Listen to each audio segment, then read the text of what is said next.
The camp aesthetic is something which we experience frequently but may have a difficult time explaining. We've historically used it to describe art that is over the top, artificial, and lacking substance, but many of the personas connected to camp have been made extremely meaningful for viewers, especially within the gay community.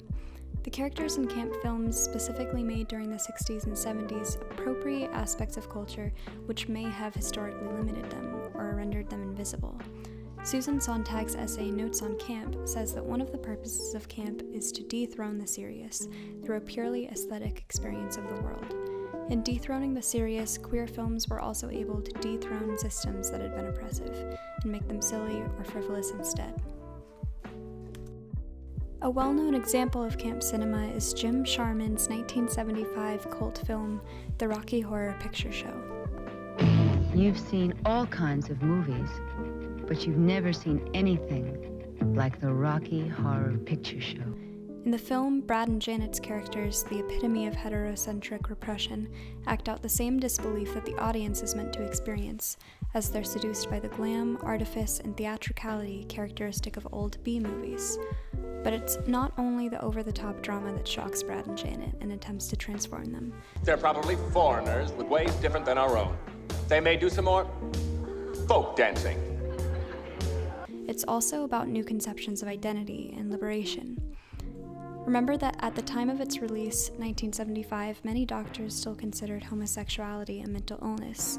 There was not so much of a vocabulary to talk about queer identity as there is now. This was 6 years after the Stonewall Uprising, and at a point when still many felt that their rights and acceptance in society were doomed.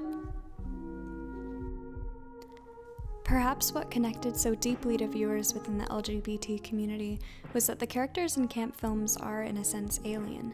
The films feature coded iconography which depicts people giving themselves over to what feels right. Bizarre, dramatic circumstances, masquerade and garish apparel, mixed gender signs, aesthetics which resonated to some viewers while going unnoticed or even criticized by others.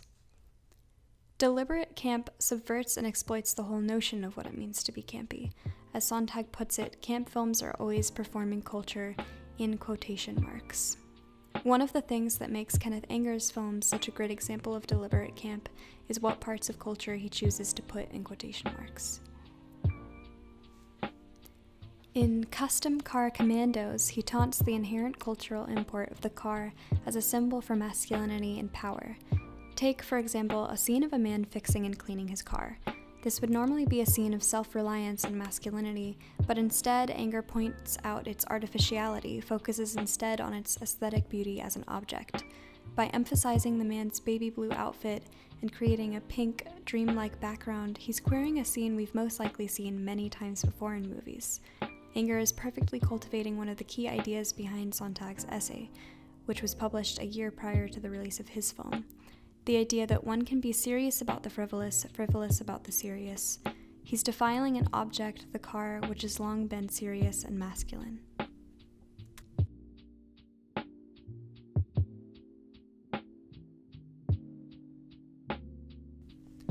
Scorpio Rising is extremely frivolous about the serious, even about institutions that systematically and violently repressed homosexuality and queer identities. Symbols of this oppression became reconfigured in Anger's film. Hitler and Jesus are queered and suggested as even examples of homosexuality. Images and icons like Marlon Brando and James Dean, who are seemingly heterosexual and traditionally masculine, are made gay through Anger's placement of them in new context. We see things often from Scorpio's point of view, and through lingering shots, we instead see his admiration of masculine objects as fetishization. In Scorpio, we get long scenes of biker men dressing and grooming themselves in the same laborious way that is characteristic of feminine routine.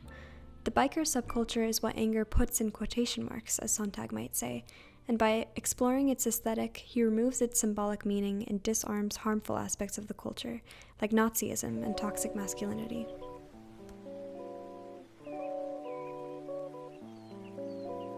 It's impossible to talk about artifice and appropriation of popular culture in relation to Kenneth Anger without mentioning Puce Moment. Anger describes the film as a lavishly colored evocation of the Hollywood now gone, shown through an afternoon in the milieu of the 1920s star.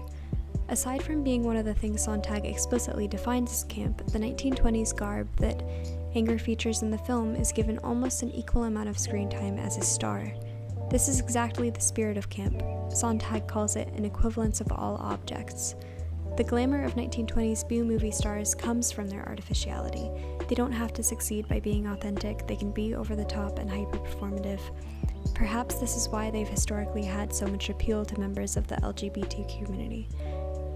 They're able to triumph regardless of their exaggeration and alienating amount of passion.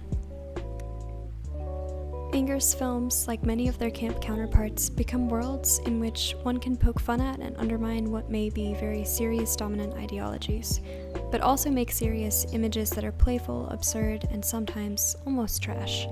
The systems that have been oppressive are rendered harmless, and gender and identity can be as much of a performance as an actress ecstatic over glittery garments.